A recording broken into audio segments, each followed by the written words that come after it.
by AOVO technology.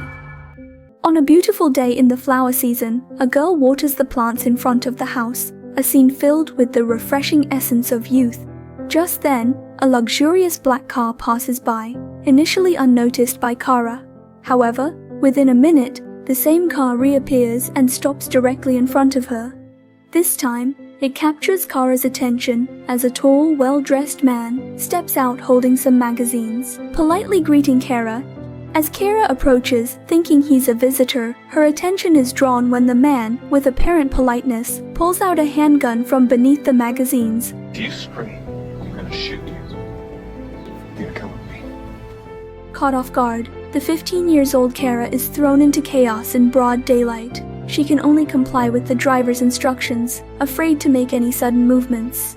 The man opens the car door, and with Tara in a state of shock, he urges her to get in. Following his instructions, Kara squeezes into the trunk. As the man closes the lid, Kara's breathing accelerates in the confined space. Being so young, she lacks the experience to handle such situations and doesn't have the courage to defy the man's orders. In a moment of realization, she refrains from crying out loud, covering her mouth. After venting, Kara realized that she couldn't give up hope. Gradually, she felt the car come to a stop. The man outside opened the trunk, warning her that disobedience would result in consequences. Kara immediately nodded.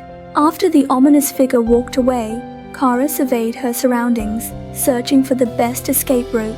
Convinced that the man hadn't noticed her, she swiftly jumped out of the car and started running forward. Unfortunately, she collapsed to the ground. It turned out that everything had been Kara's imagination. She knew that running wildly in the open field would make her an easy target. She kept telling herself to wait a little longer, but when the man approached again, the situation took a turn for the worse. He handcuffed Kara's wrists, then crudely covered her mouth and nose. Roughly grabbing her legs, he secured her in place. The 15-year-old Kara had never experienced anything like this before, and tears and mucus streamed down her face. Yet, none of it garnered any sympathy from the man.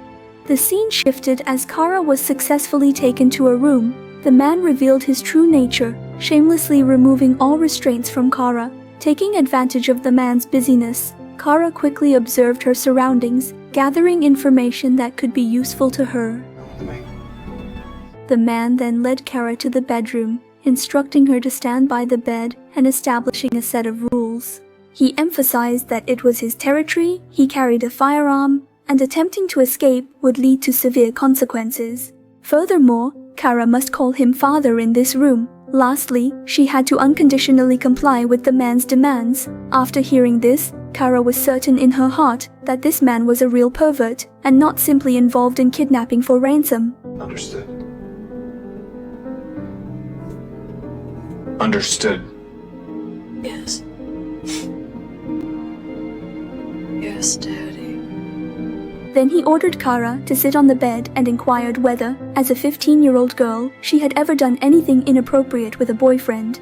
After confirming that she hadn't, the man began unbuttoning his shirt at the neck and shoulders, while asking Kara to lie face up on the bed. What happened next was all too imaginable. Kara was filled with fear and dread, but felt compelled to comply. Meanwhile, Jess finished showering, preparing to go to the lake with Kara. Searching the house, she couldn't find Kara anywhere. In the garden, she discovered a hose lying on the ground, a behavior inconsistent with his impression of Kara, who wouldn't disappear without notice. After much contemplation, Jess called Kara's mother Deborah, informing her that Kara had inexplicably gone missing.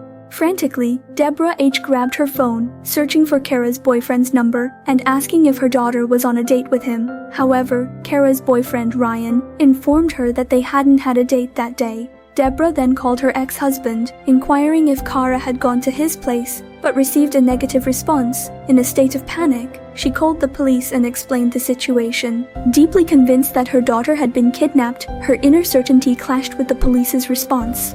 They dismissed Kara's disappearance, suggesting it might be a case of a mischievous teenager playing a prank and hiding. Despite reports from neighbors about a suspicious black luxury car lurking in the area, the police remained skeptical. Ultimately, they rejected the woman's plea, citing the missing time being less than 24 hours. Having experienced the harshness of human nature, Kara sat in contemplation. Meanwhile, The man beside her looked satisfied, continuing to inquire about Kara's school. Faced with the man's questions, Kara dared not stay silent. After a moment of thought, she realized she needed to take action. Proactively engaging in conversation with the man, she sought to understand everything about him. From his words, she learned that he dropped out of junior high due to a lack of money for tuition, served in the Navy for 7 years, and, due to certain circumstances, remained stuck without promotions before being reluctantly retired. The man looked at Kara, no longer portraying the innocent victim like a helpless rabbit. Instead, she appeared indifferent, and the man was quite pleased. Little did he know, Kara's demeanor was just a ruse to deceive him. As the man walked away from her, a bold idea formed in Kara's mind. Escape. No!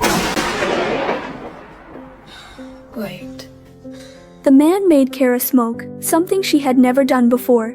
Instantly, she was choked and tears streamed down her face. She asked the man to demonstrate once again, as she hadn't seen clearly. The man, in a moment of whimsy, skillfully showcased it again. After the demonstration, Kara requested another round, admitting she hadn't observed it well. However, this time, it provoked the man's sudden anger.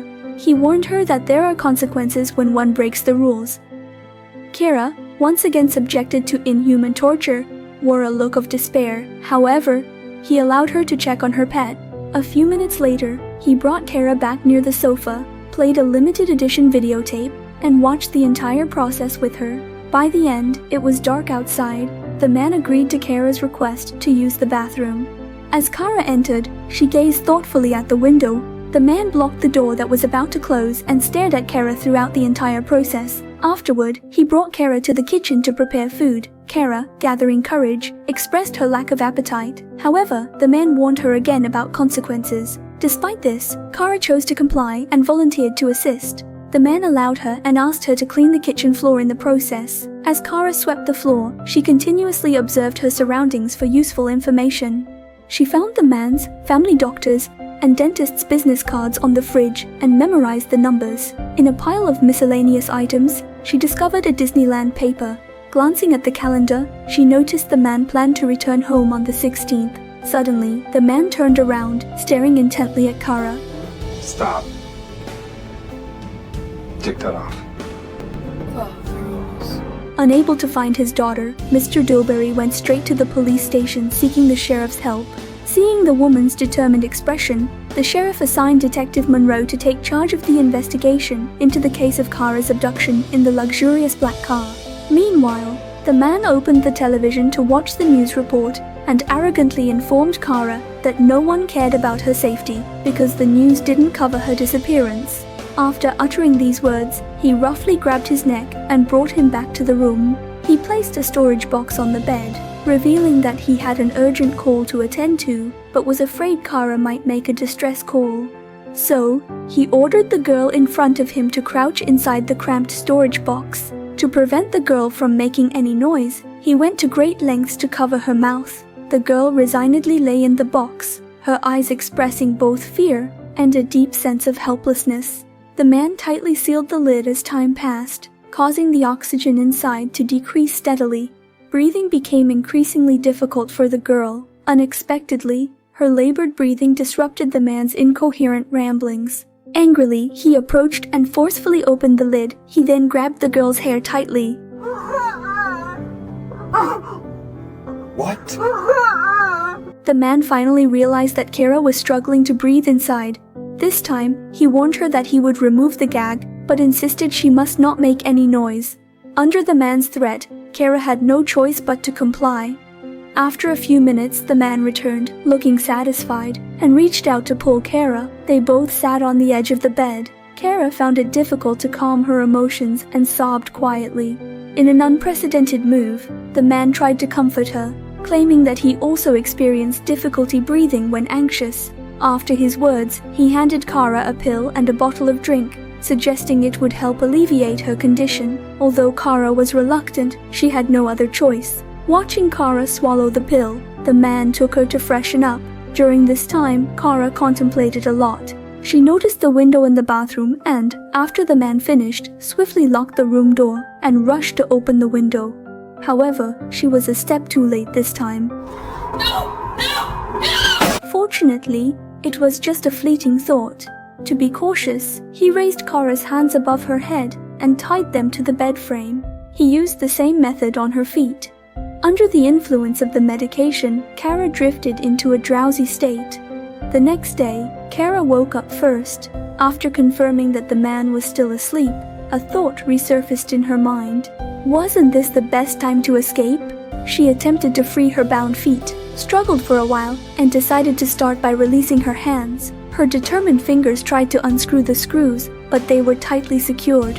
Forced to use her teeth, she finally managed to loosen the screws. She then switched to using her hands, effortlessly opening the buckle and gently placing the iron piece aside. Subsequently, she cautiously stood up and untied the restraints on her feet. Escape.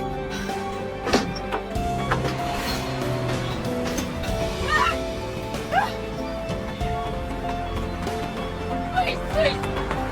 I got kidnapped. Could you take me to the police station, please?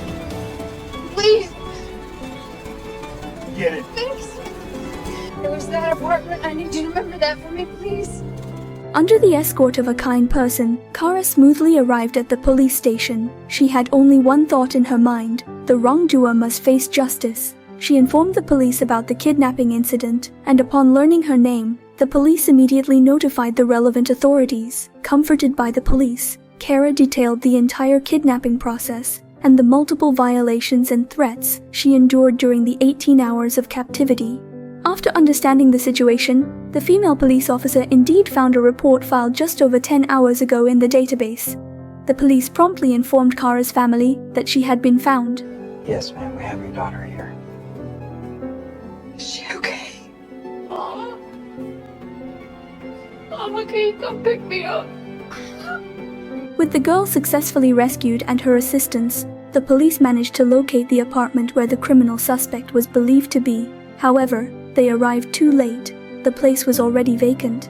In their efforts to solve the case, the police once again questioned Kara for additional details. Kara learned from the Disneyland paper that the woman associated with the criminal might work at Disneyland. Analyzing the calendar, she deduced that he had planned a date for today and intended to return home on the 16th. It's Dr. Reed's phone number for that is 803-555-6714. And he's got a history of anxiety. And he's got a dentist as well. His name is Dr. Greg Nublin, and the number for that is 803-555-8562. 803-555-8562. Kara shared crucial information, including names and phone numbers, with the police, leaving everyone astonished by the 15-year-old girl's remarkable memory. She mentioned a metal box under a pet shelf, leading the police to swiftly arrive at the scene. Inside the box, they discovered a large amount of girls' personal clothing and 3 folded newspapers, all featuring stories about missing children. The authorities now had reason to suspect a serial killer, and after contacting the man's legitimate Disney girlfriend and family, they tracked him to a motel. In the end, cornered by the police, the man took his own life. Learning this news, Kara finally let her emotions flow, finding solace through the comforting words of the detectives. The movie concludes with the revelation that it's based on a true story. The real Kara, after the harrowing summer of her kidnapping, displayed resilience, pursued studies at the police academy, and specialized in cases involving violence and abuse. After graduating and having 2 children, she used online platforms like TikTok to share her experiences and help others dealing with trauma. Her speeches offer hope to countless people, showing them how to overcome psychological shadows and how to handle such violations. Kara's journey has inspired many and given them hope for healing.